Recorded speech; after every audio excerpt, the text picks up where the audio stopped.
Welcome to Thank You for Your Service on Wisconsin Rapids Community Media. My name is Tom Heiser and I will be your host. Today we will be talking with Marine veteran Dr. Tina Lamb. Dr. Lamb, thank you for your service. You're welcome. My pleasure. Okay. So everybody gets to know you, Dr. Lamb. Can you tell us a little bit about where'd you go to school, where'd you grow up? Okay. I grew up in Michigan. I was originally born in Flint, Michigan, so I don't know what the water was like way back then, but nowadays it's getting better, I heard. But I then moved when I was 8 to northern Michigan, not the UP, just up north. And after that, down to Lansing. My dad was in the Michigan State Police, so we moved every few years.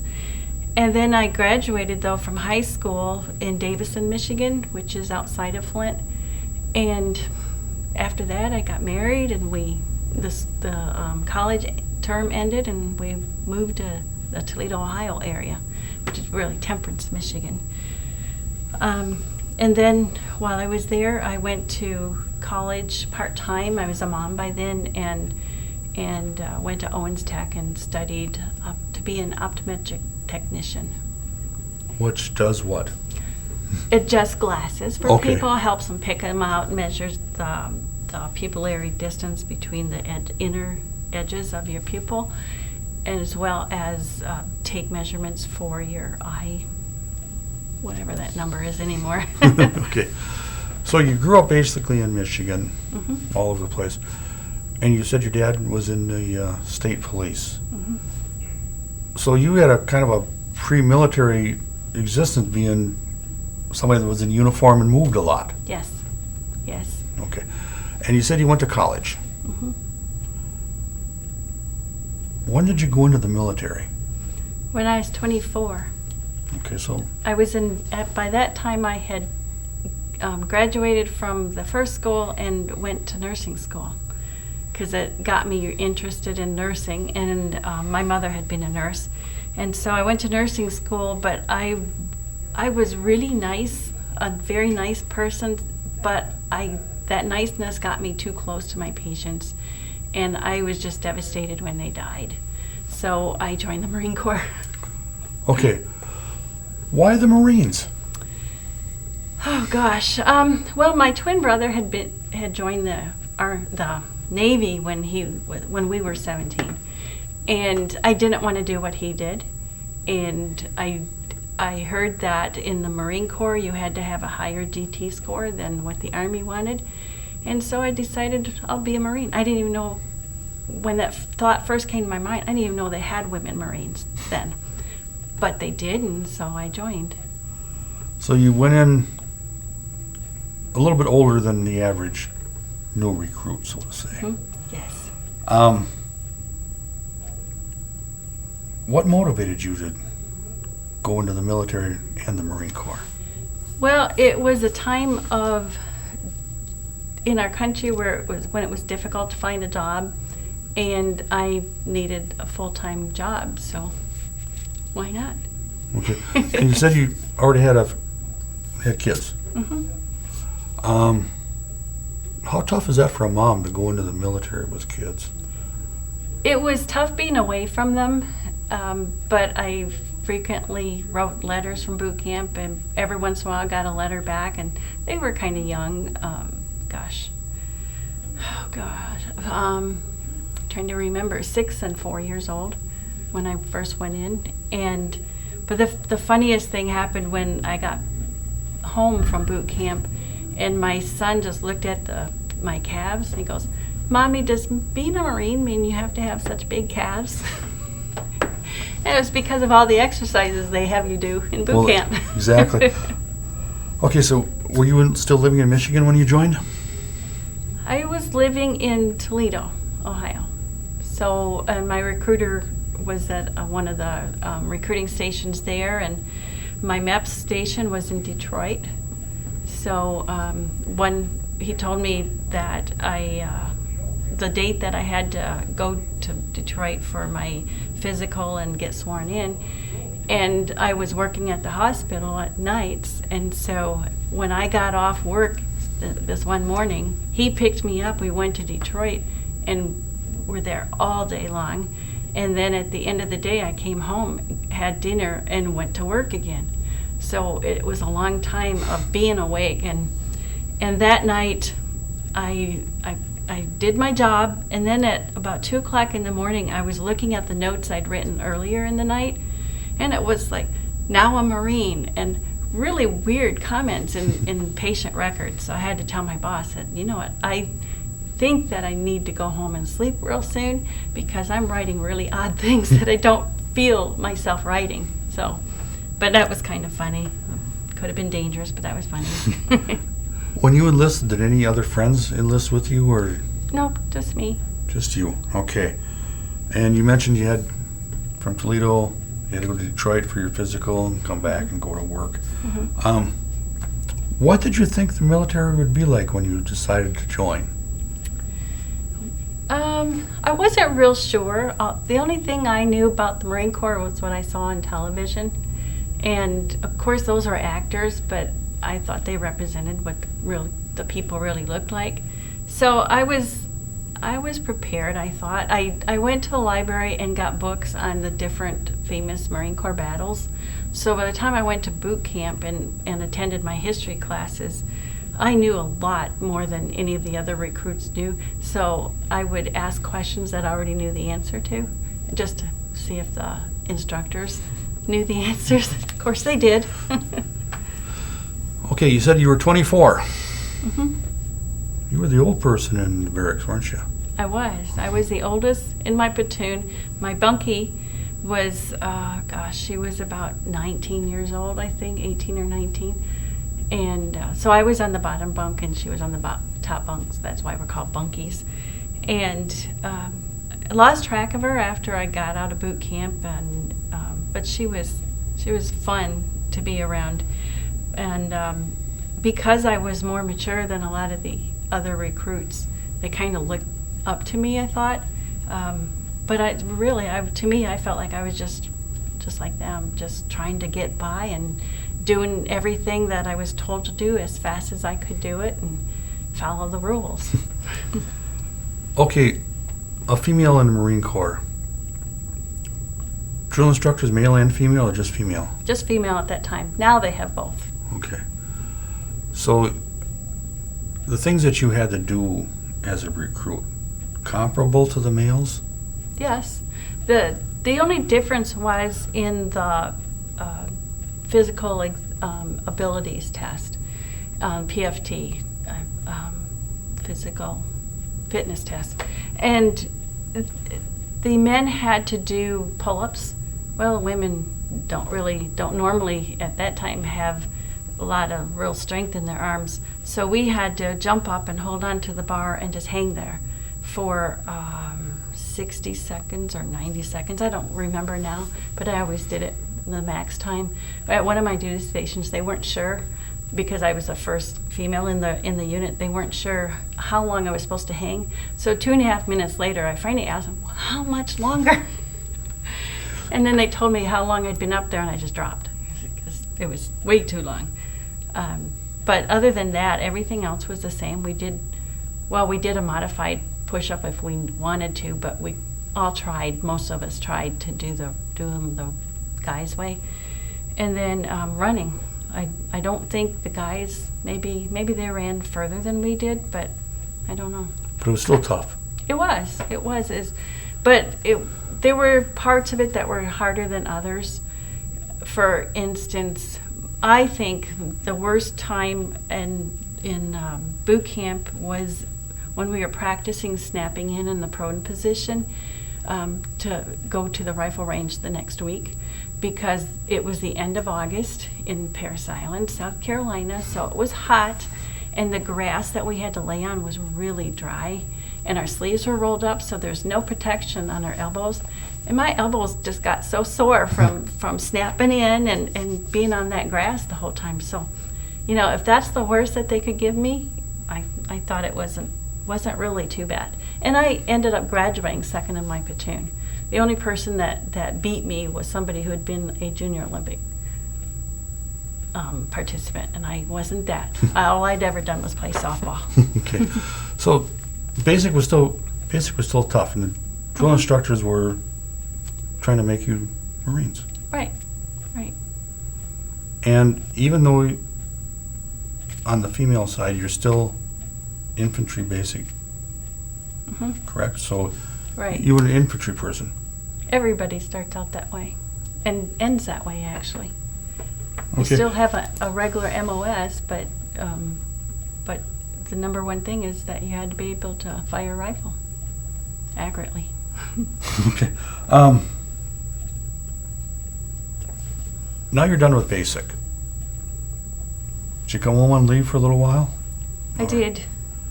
I was on leave for about a month. And it was fun. I ran every day, which was something new for me because I didn't do that before I went in the Marine Corps. And I put this big logo of the Marine Corps on the side of my car. I didn't realize that when I took it off, it would pull the paint off. But, I was so proud of my achievement because it was so unexpected in my life to do that. But it was a great experience. Okay. So now your leave is over. Where did you go for your next training? Let me think. I went, just had admin school training, and that was at Parris Island. So I went back to Parris Island, but I didn't have to be a recruit anymore. Okay. When you went back and you said you were an admin, what was your basic job then? As an admin person, it was called you're in the S1 office, and today that would be equivalent to an HR office because you're handling everything to do with every single person except officers in your unit. If they got promoted, if they were on vacation, there are certain entries you had to put in their SRBs, their service record book. And then, excuse me, I was sent to unit diary school, and that was where I actually entered everything into the computer. So I knew what was going on for everybody. I knew I didn't memorize them, but I was faced with getting their addresses, phone numbers, the promotions, everything, little thing that happened to them, I was privy to. So there was a feeling of confidentiality. We'll have to go back, touch back on that because the lights are flashing. And I was just going to say, just keep going. Okay, so you'll edit this? That's what it is. Okay, just pick right up. so we just start back with now you're done with Unit diary school. you're done with basic. You're done. Yep. Now where'd you go? Yep. So my first. Okay, hold on. We gotta wait. Yep. I'll watch for you in the window. Yeah, we just gotta back up because that was flashing. And he doesn't. Okay.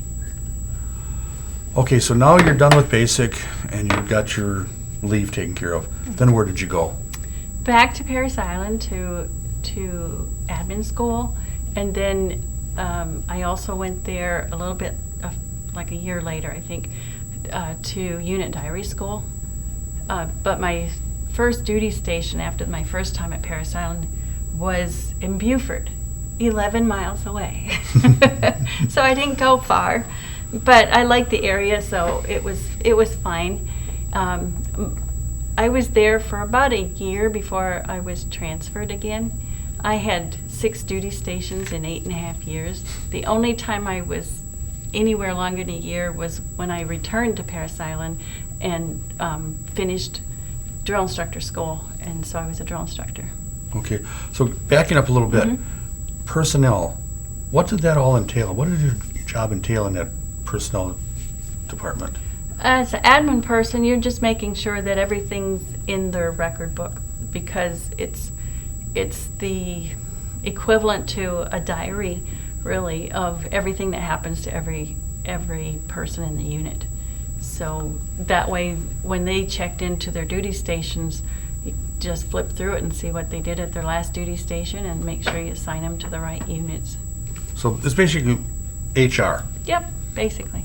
Okay, so you're taking care of the soldiers, the Marines, The Marines. They're not soldiers. like troops? Marines. Okay, so you're taking care of the Marines in an HR capability.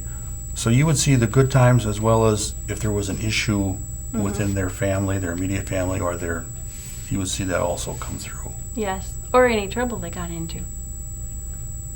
I had one officer get into trouble one time, but I didn't do anything with his record book. I don't know who was responsible for the officers. I wasn't. But I was the person that was called to come and pick him up from the flight line. He had gone on a deployment with our unit, and when he got there, they found a weapon that he was not supposed to take. And he was a young lieutenant, didn't know any better. So it was kind of uncomfortable ride after I picked him up to take him back to where he lived, because I knew he was going to get in big trouble, and he was scared. So, but you know, you take the good with the bad and you get over it. So when you're working with the Marines, let's say in the HR part, there'd be an issue with the spouse. Would you have anything to do with that, or just basically just the Marines themselves?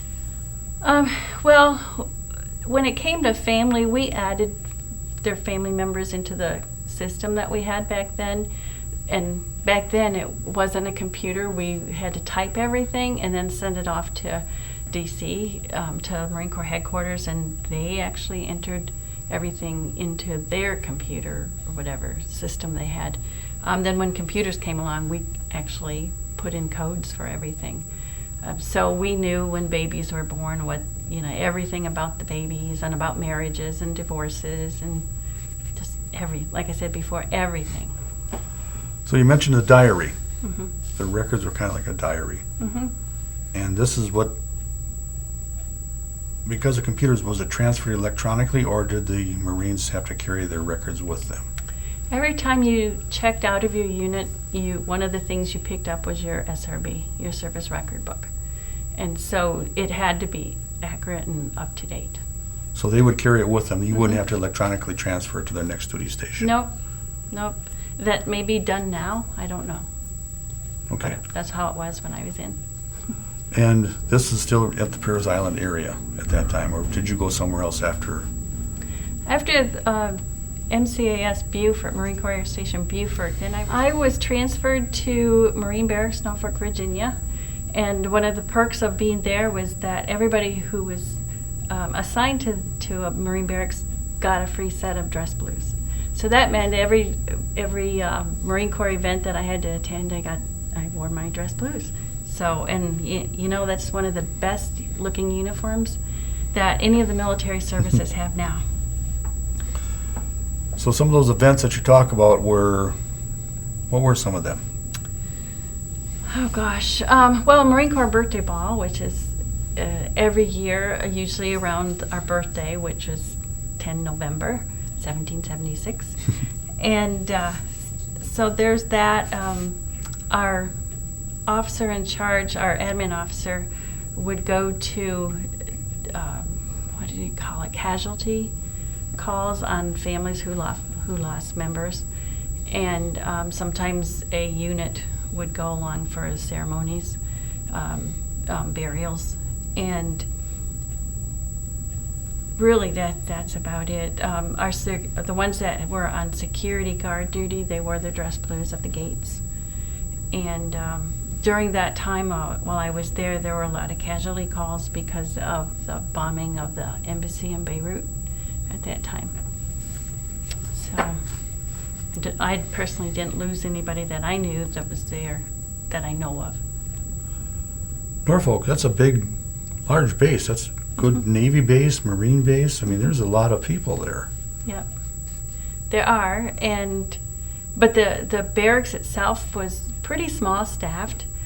We had security guards, but other than that, and the people in the admin office, that maybe we had 20 or 30 people. That's it. So it was kind of like a family, and it was a pleasant family. But you still had a lot of records you had to keep track of. Yep. And enter, Yep. and people Yep. coming and going. Mm-hmm. What do you remember about other people that you served with? I remember my drill instructors from when I was in boot camp. Gunnery Sergeant Gunny Goo, Sergeant Williams, and Corporal DeFerdinando. And then she became Sergeant DeFerdinando. And then, of course, I remember my bunkie and Pemberton, Colleen Pemberton. And then I still am friends today with a person who was on the drill field the same time I was, and her husband. It was funny, when I got in contact with her a year ago, I first came across her husband on Facebook, and I said, do you know whatever happened to Teresa Rogers? And I left a message for him on Facebook, and then before he responded, I went out to his Facebook page, and there was a picture of the two of them on their couch. So, yeah, I know what happened to Teresa. She married Jim. So those are the ones that I remember the most. So you stay in touch with them. Mm-hmm. Yep, just about every day with Teresa. Social media really helps a lot. It does, yes. Contacted a lot of high school friends and college and Marine Corps. Okay. So now you're at Norfolk. And you're what, 2 years into your enlistment? 3 years? Mm-hmm, 2 years. And where'd you go? I went back to Paris Island to drill instructor school and graduated in 5-84 was my class number. And I took a month off of vacation leave and then reported back to K Company at the time of WRTC, Women Recruit Training Command, which is now 4th Battalion. And it was a great 2 years. It was exciting. You know, when you're a drill instructor, you walk about that high off the ground for the whole 2 years you're there. And you don't diddy-bop, you don't go up and down, in other words, when you walk. And to this day, I still remember the different commands of you know, the drill movements we had to teach the recruits. And although when I was a drill instructor, I know you don't know me very well, but I'm kind of an introvert, and I'm not a real loud person, because I think that the more you yell at somebody, the quicker they're going to tune you out.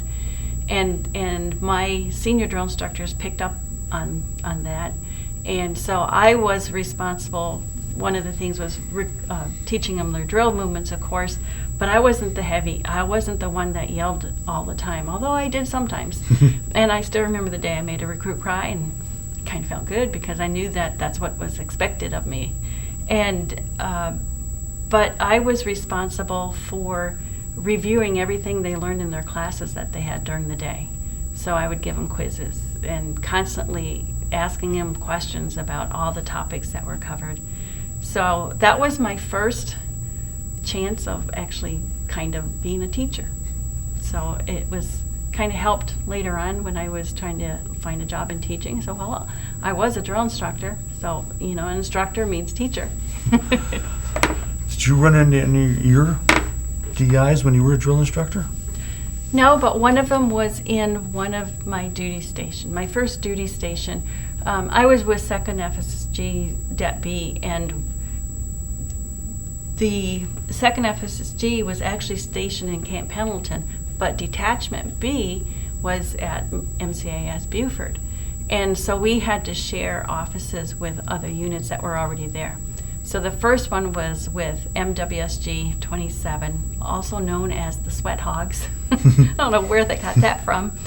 And then after, 3 or 4 or 5 months, we changed to MAG 30, no, not MAG 39, another unit, whatever it was. And so we became just kind of a part of them without being them. And I liked the Sweat Hogs. I thought they were a great bunch of people. I didn't really care for the other ones too much, but I knew that with eventually my husband and I were going to move to another base, and 6 months later we did. So I could put up with it. I just didn't know I was going to be moving every year, though. So you liked your time as a DI? Mm-hmm. Yes. Do you ever hear it from any of your trainees? Recruits, yes. There's actually one on Facebook that I'm connected to somehow. I guess I must have accepted her friendship. And at first she didn't remember me. She goes, "Oh, you're the quiet one."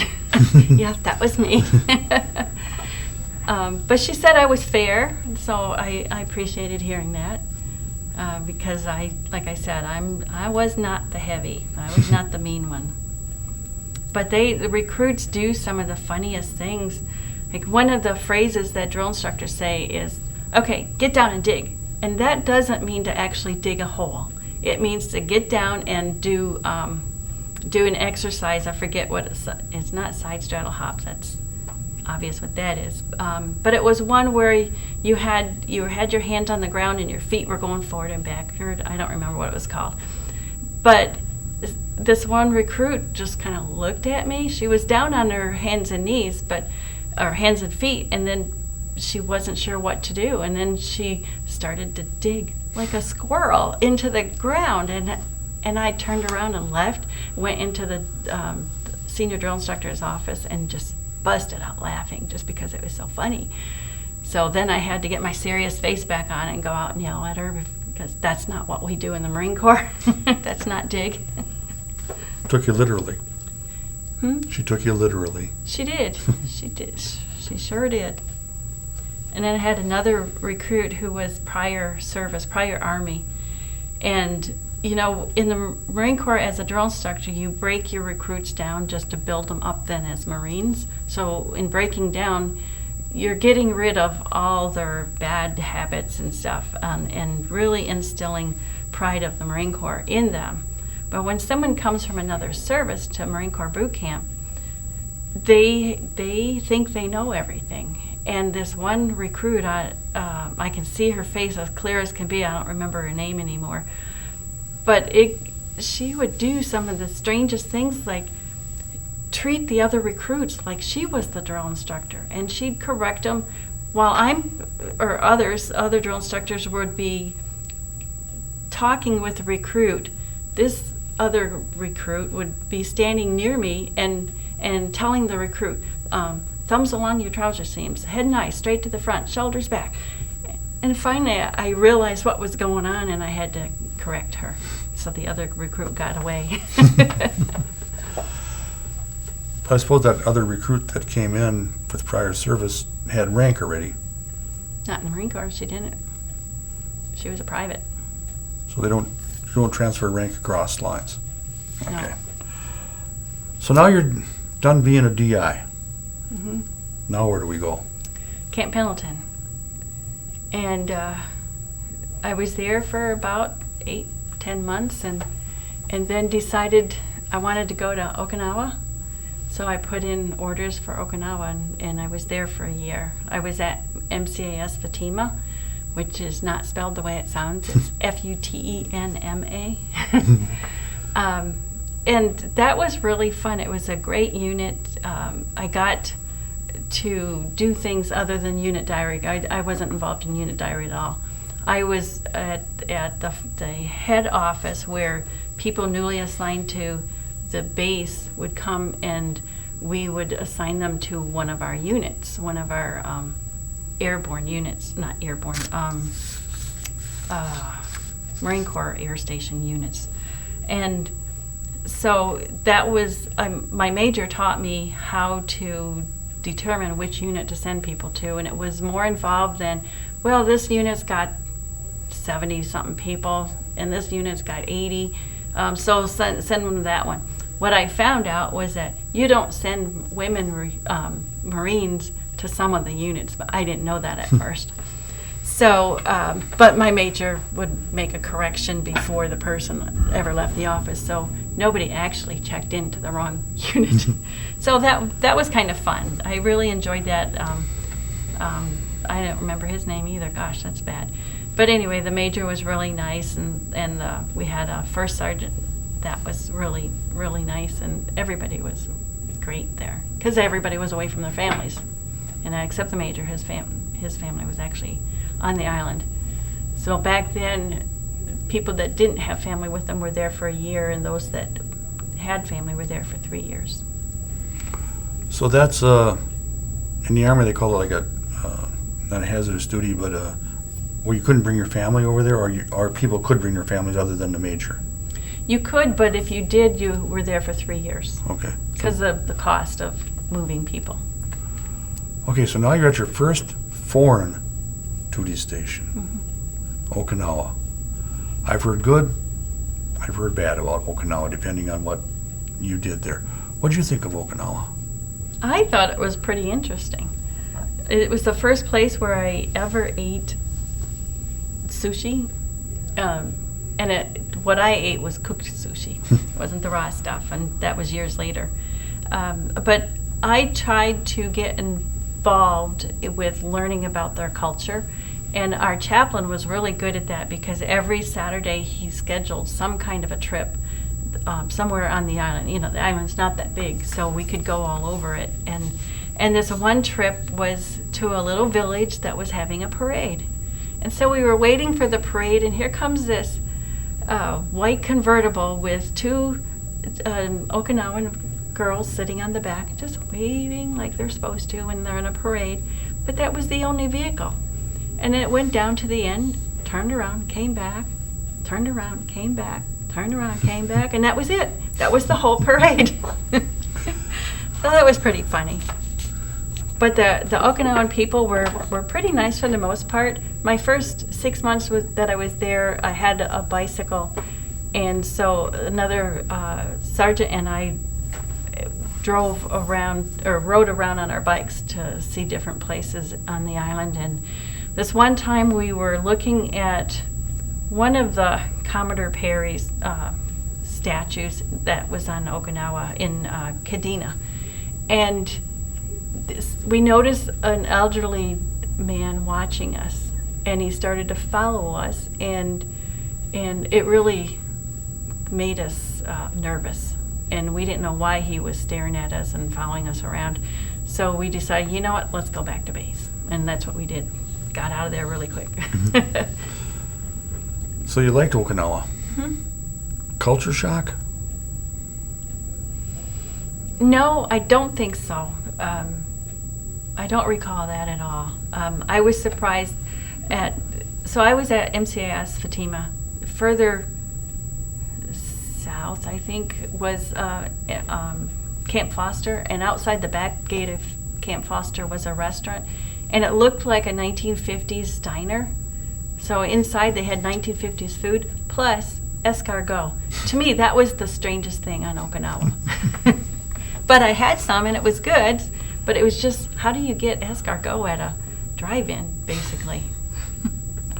So, what were your living conditions like there? Were you on base or were you off base? Or? I was on base, and they were good conditions. I was in a barracks, and so I got there in January of '88, and the weather, it was really humid. When you got off the plane, when you landed, and you go like that, it was so humid. And but it was nice. You get used to it pretty quickly, and later on in the year it gets cold, but it was fun. My last month there, we went through a typhoon and an earthquake, but our barracks were built to withstand those, so I wasn't afraid. I like a lot of wind. I'm crazy that way, and so I was excited about having a typhoon. It's just a typhoon is the identical thing to a hurricane, but it's on the western hemisphere instead of the eastern or whatever. So it rotates the opposite direction than the ones here do. So then we had the earthquake, and I didn't realize we were having one until I woke up. My bunk bed was bouncing across the floor. And I thought that was exciting. I'd been in California, went through it. It was a big earthquake in '87, and there were actually 2 of them at that time. And so I was used to it, I felt like. So I wasn't afraid at all. I was probably excited. So you're in Okinawa. Your year is up. Then where'd you go? Back to California to Camp Pendleton, but at the air station, MCIS Camp Pendleton. and I was with a unit called VMO 2, Vertical Marine. I don't remember what the O means. And they flew OV-10s. I don't know if you know what that is, but so it was a different kind of plane than what I was used to at the other air stations. So, but it was very interesting. The people were again really nice. Air wingers are some of the nicest people, I think. They're more casual and laid back than on the regular base. But the saddest time in my 8.5 years in the Marine Corps was with VMO 2, because one of my favorite captain and one of our lieutenants, which I liked him too, but Captain Vivaldi was my favorite one there, and their plane crashed into a mountain, and they were able to parachute out, they determined, but one of them, their parachute came right, and he was injured, so he couldn't steer himself away, came down into the fire. So it was really bad, and to this day I don't know which one it was. I never wanted to know, and it was a very sad time at the funeral, and that was the one time that I cried in uniform, and you're not supposed to ever cry in uniform, but you couldn't help it. You're quiet doing it, just steady stream, tears coming down, but it was a very sad time. Did you do any other overseas duty stations or I went tours? on a NATO exercise to Denmark for 30 days, but that's the only one. That was really interesting. That was early on. That was at my first duty station at the air station in Beaufort. But you remember how I said I was first with MWSG 27 as admin. Then we went to a different unit. It was at that unit that I was able to go overseas with them, and Denmark was so clean. It was amazing. Then you come back to the tent city where we were living, and you just see how messy humans are. But Denmark was not. Just Americans were. It was amazing.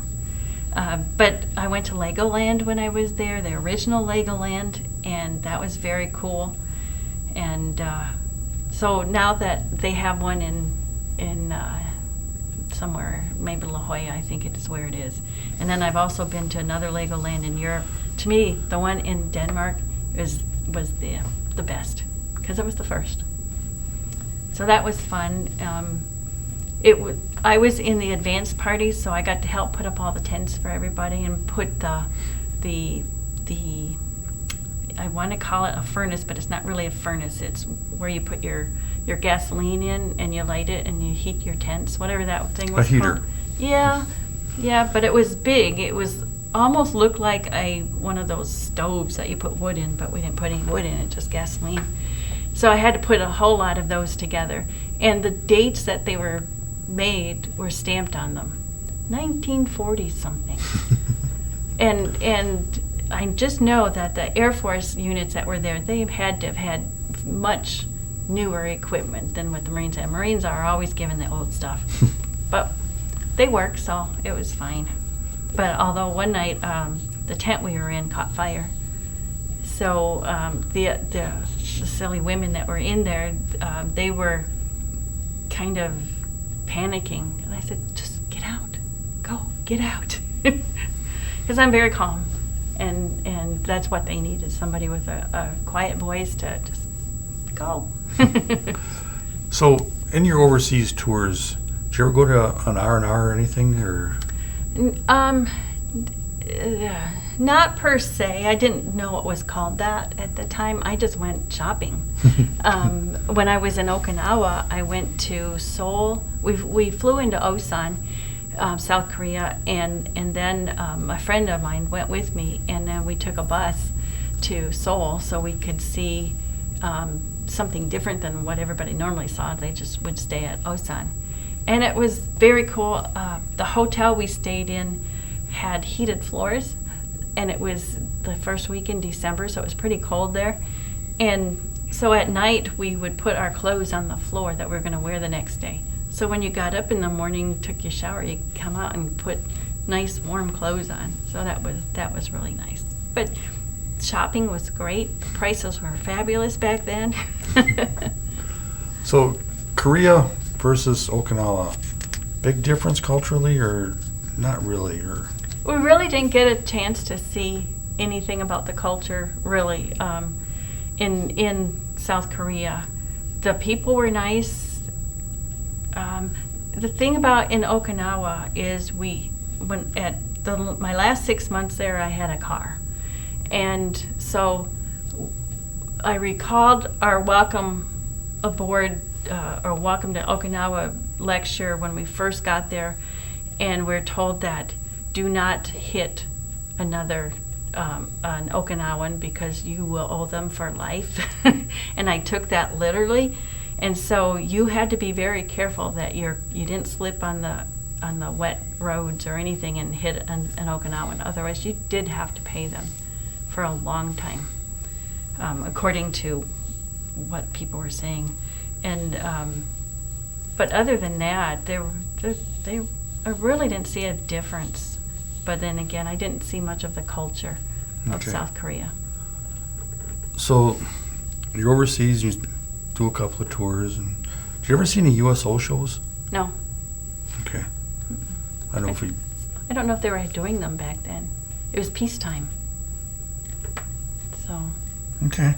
You said you did 8.5 years. Where was your last duty station? that was at VMO2 in Camp Pendleton at the air station. And most of the time, that entire year, I was either practicing softball or playing softball. And so that was my job. And when softball wasn't going on, then they would have me do things like I won a horseshoe competition. And then we had what's called a field day, and I beat all the other women in the different competitions that they had us do. So I was very competitive. But I played softball for a long, long time, and that was kind of like my life. Okay. So what was your rank at that time? As sergeant, yeah. So, but by then I'd met my current husband, and I didn't want to move anymore.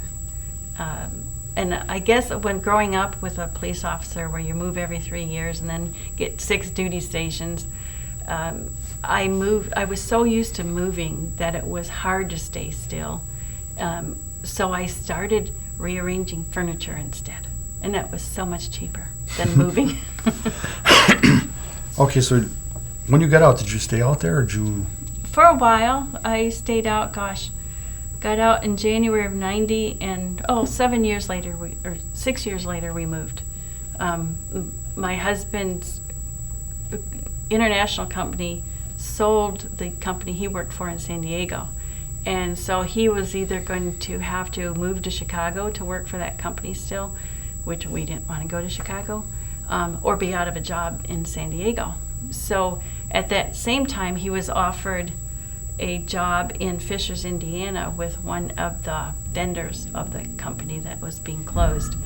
And so we flew to Indiana and checked it out and thought, yeah, let's do this.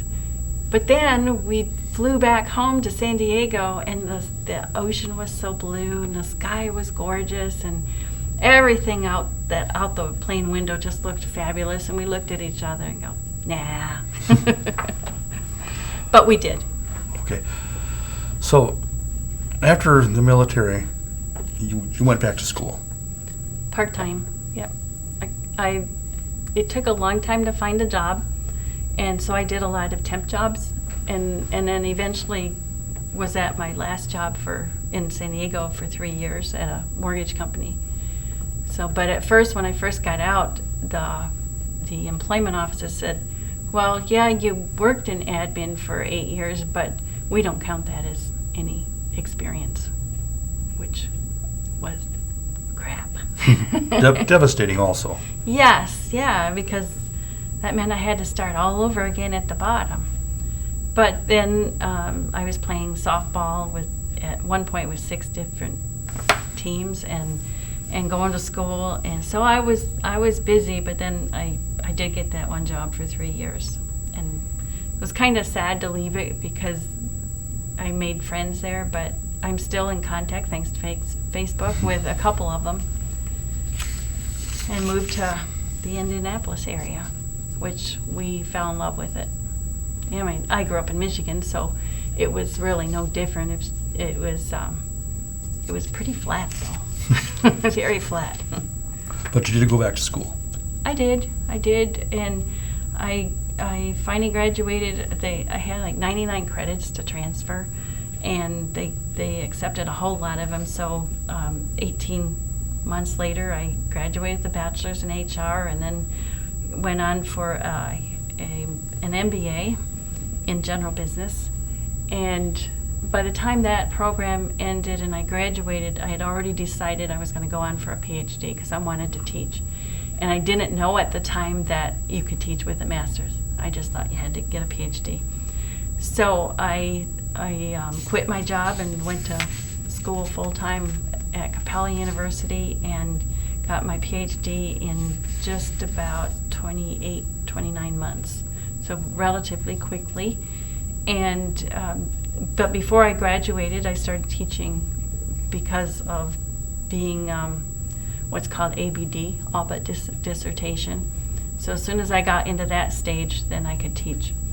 And I've been teaching online ever since. And in Indianapolis, I started teaching for a school that was brick and mortar. So I got that experience. And today, I don't know what I love more, teaching online or teaching face-to-face. So my answer when I'm asked that question is, whatever I'm teaching that day. So what is your doctorate in? Organization and management, so business. Okay. And then when I finished that degree, I wasn't done. I still had more in me. So I went back and got another MBA in marketing, which I just love marketing. It's so much fun. Go to any reunions at all? No. Nope. No high school or Marine Corps or college. Okay. I'm too busy teaching. And you're also pretty busy in a local service organization. Mm-hmm. Okay, so that's with the Elks.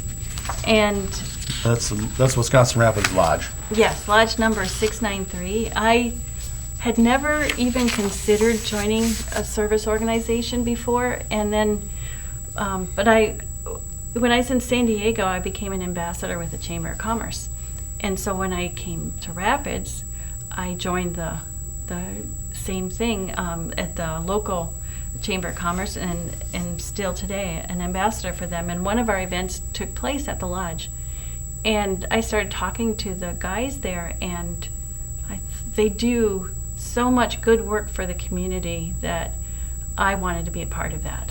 And so I joined, and I joined just as a regular member, and then about 3 or 4 months later, I'm guessing, I don't remember for sure, I was elected to be one of the officers of that lodge. So I became what's called the Esteemed Loyal Knight. And then on May 1st, I was elected to go on to the next level, which is the Esteemed Leading Knight. So as in that position, in my first chair position, I just learned about being an elk. And so then in the second officer position, I saw a need for someone to take on the role of helping veterans, because the Elks has two primary focus points. The American flag is one, and veterans is the other. We do a lot of things for people in the community other than veterans, and I saw that we weren't doing that much for them. So one of the things I did was with another Elk member, we met with, and his name is Mike Spranger, we met with John Fanta of the Rafters and created this proposal that we then gave to with a what do you call it? An application for a thing. What is that thing? A grant? Yes, thank you. It was an anniversary grant because the Elks had their 150th anniversary this year. And so what it did was give me, okay? What it did was give me $1,500 that paid for all of what unlimited number of veterans are in the area to go to every Monday night home game, of which there were 4. So they got a free ticket, free hat, free hot dog, free drink. The Elks members met them, the people that came from the Wisconsin Veterans Home that were also invited, met their bus, got them to their seats, got their drinks and hot dogs, would put on whatever they wanted on their hot dogs for them. I went and got the stack of hats because every Monday they got a hat too. And they had so much fun. I was so glad that I thought to invite them. And so we're going to do it again next year. Now, next year, we don't have a grant to pay for it, so the Green Bay Packers sent us a autographed football. I went out and bought a display case for it, and so we're selling raffle tickets and hope to raise the $1,500 so that we can do what's called Military Mondays again next year. John told me that he got a lot of emails and phone calls during the summer thanking them for having this event every Monday home game. And during the home game, all 5 services had their songs played, and you stood up when it was your song being played and got recognition from the attendees. And I know that I enjoyed it as a veteran, but the people from the Veterans Home, they had a ball. I didn't know they drank. They do. But that's not why they had a ball. They liked the camaraderie, and us Elk members that assisted them throughout the game whenever they needed something, we also sat with them. And so they had, other than the people that they normally saw at the Wisconsin home, they got other people to talk to. So it was really fun. So the other thing that we're doing is I applied for another grant. This was a $2,000 Freedom Grant, and that was to provide different things for the veterans at the home. So when I got the grant, I went online and spent just $1.67 less than $2,000. So I got so close to spending it all. I bought hundreds of pairs of warm socks for the men and pretty socks for the women and mittens for men and women, and other things that I got them were slippers. Oh yeah. And then I got them $600 worth of hygiene things like cotton balls and Q-tips, toothbrush, toothpaste, deodorant, and then one of our members, again Mike Spranger, let us store the stuff as it came in his storage facility. I contacted the Veterans Home and said, hey, we've got all this stuff for you guys. And they came and picked it up and took it down to King, so we didn't have to go down there. I think if we do this again, I want to go down next time and deliver it to them, because I wanted to see the reaction of the people. Because I know it was well received by them, and I got so many thank yous, but it'd be nice to see them like I got to see the ones that attended a baseball game. So, and I think that's, the last thing we're doing is we are having a Veterans Day dinner the day before Veterans Day, which happens to be the Marine Corps birthday on November 10th. And we can feed 120 people at this event. So any veteran can bring one guest, and as long as, if we had 60 veterans and 60 guests, then that's the 120. So somehow we'll get that 120 people to be able to attend. All I ask is that if somebody is given a ticket to attend and they find they can't, that they pass it on to a veteran who says that they can attend, because we don't want to waste any of the tickets, since it's really limited to 120. But I'm not sure yet what the entertainment is going to be, but it's sponsored by Myron Construction. They're footing the bill. But it's also in coordination with Cub Scout Pack here in town, the Cubs Pack 110. The Cub Scouts have a community service award or medal or badge that they're working on, and that this fits that. So it's going to be really fun to keep them involved with it too, because they are tomorrow's Elks. Right, it's good to have the young kids involved and things like that. Mm-hmm. Anything else going on with the, With the lodge, no, I think with my stuff, or with veteran stuff, that's about it. Again, I guess I will throw in a plug for the lodge. If anyone's interested in helping our local veterans, our families in the area, because it's not just veterans we serve. We provide food at Thanksgiving time for needy families, and at Christmas we provide food and presents to families. And then other times, like we give to the Boys and Girls Club, to the Boy Scouts and Girl Scouts. And one last thing is, also as part of that thing with the Military Mondays, on July 4th, the players, the Raptors players had uniform shirts specifically made for that night, and they auctioned them off. And we got half of the proceeds. We got $2,600 that was then immediately given to the Boy Scouts and Girl Scouts. The Boy Scouts were told ahead of time that they were getting the money, so it wasn't a surprise to them, but the Girl Scout leader did not know. And so it was really exciting to see her face. okay. Anything else you would like to discuss? Bring forward? No, that's about it. I think I've said a lot. Dr. Lamb, thank you for your service and thank you for your continued service. We really appreciate it. From a veteran, thank you. You're welcome. And thank you very much for watching.